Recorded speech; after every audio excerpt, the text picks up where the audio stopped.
Kalau kita bertawakal dengan tawakal yang benar, Allah akan mewujudkan apa yang kita harapkan.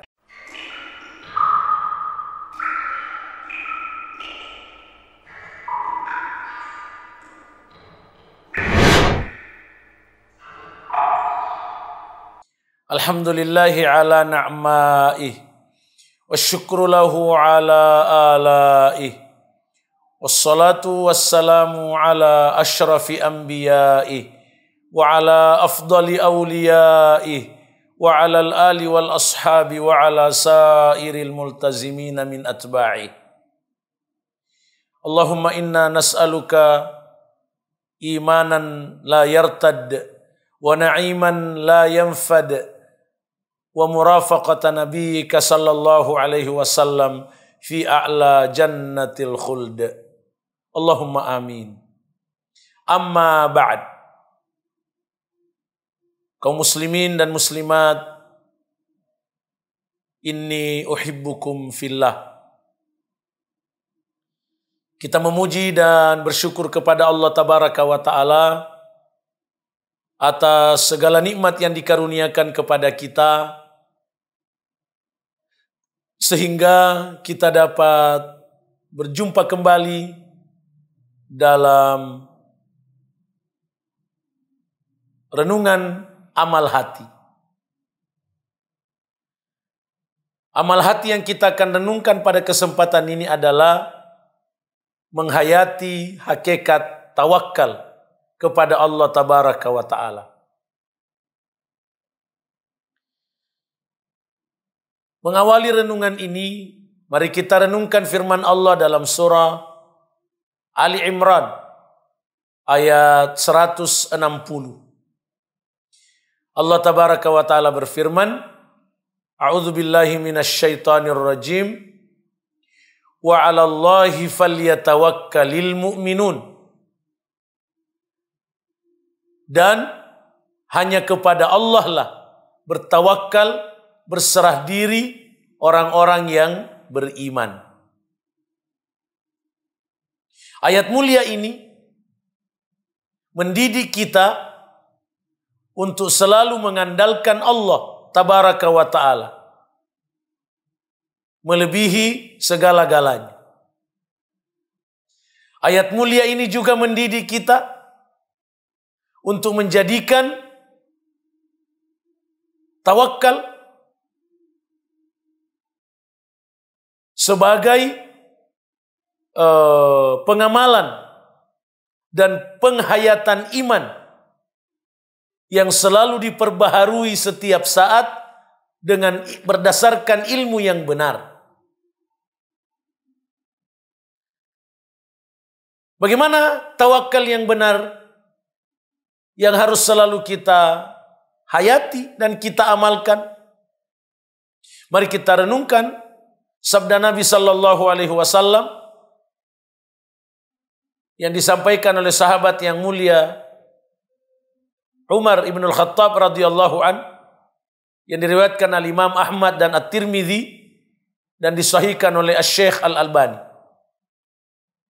Nabi sallallahu alaihi wasallam bersabda, "Lau annakum tawakkaluna 'ala Allahi haqqa tawakkuli." Sekiranya kamu sekalian bertawakal kepada Allah dengan sebenar-benar tawakal kepadanya, la razaqakum, niscaya Allah akan memberimu rezeki kama yarzuqut thair, sebagaimana Allah memberi rezeki kepada burung. Bagaimana burung mendapat rezeki dari Allah? Taghdu khimasan, ia keluar dari sarangnya di pagi hari dalam keadaan lapar, dalam keadaan perut keroncongan, wa taruhu bitana, namun ia kembali di sore hari dalam keadaan kenyang.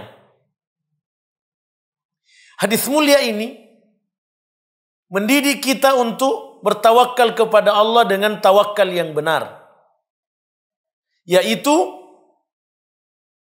mengandalkan Allah tabaraka wa ta'ala untuk memberi rezeki kepada kita, untuk menyelesaikan urusan kita, untuk mencapai hasil dari semua usaha kita.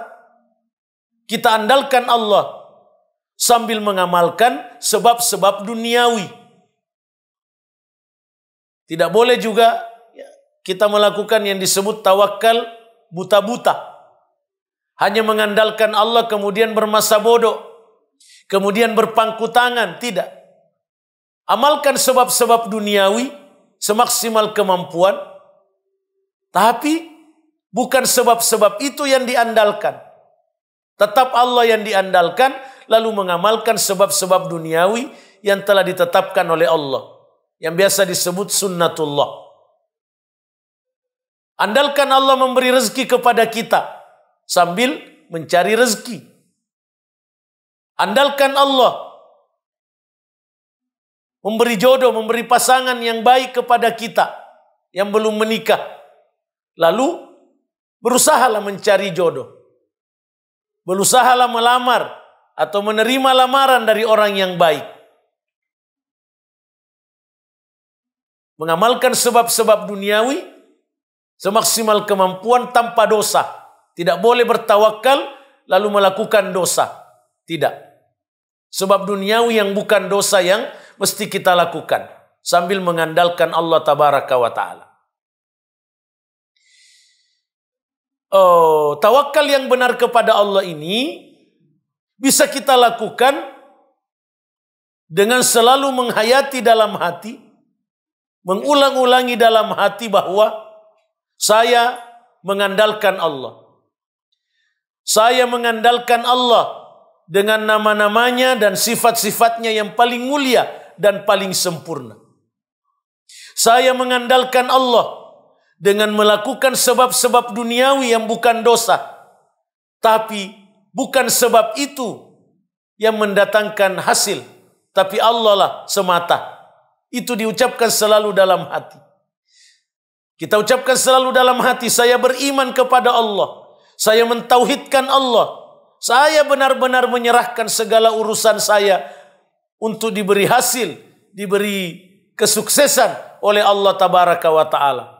Itu antara lain amal-amal hati sebagai penghayatan tawakal yang diulang-ulang sejalan dengan pengamalan sebab-sebab duniawi yang bukan dosa. Insya Allah kalau kita bertawakal dengan tawakal yang benar, Allah akan mewujudkan apa yang kita harapkan. Sebagaimana yang dilakukan oleh Allah kepada burung tadi yang disebutkan dalam hadis yang sahih tadi. Semoga Allah tabaraka wa ta'ala menuntun kita untuk senantiasa bertawakal kepadanya dengan tawakal yang benar, dan tawakal itu bertumpu pada amal hati. Untuk kemudian amal hatilah yang selalu bertawakal, yang mendorong anggota tubuh kita untuk mewujudkan tawakal itu kepada Allah. Wallahu ta'ala a'lamu bis-shawab. Barakallahu fikum. Aqulu qawli hadza wa astaghfirullah li wa lakum. Wassalamu alaikum warahmatullahi wabarakatuh. Jazakumullahu khairan telah menonton video ini. Dukung terus channel dakwah PKM TV dengan cara like, komen, share, dan subscribe. Ikuti juga informasi kajian PKM TV di akun resmi PKM TV.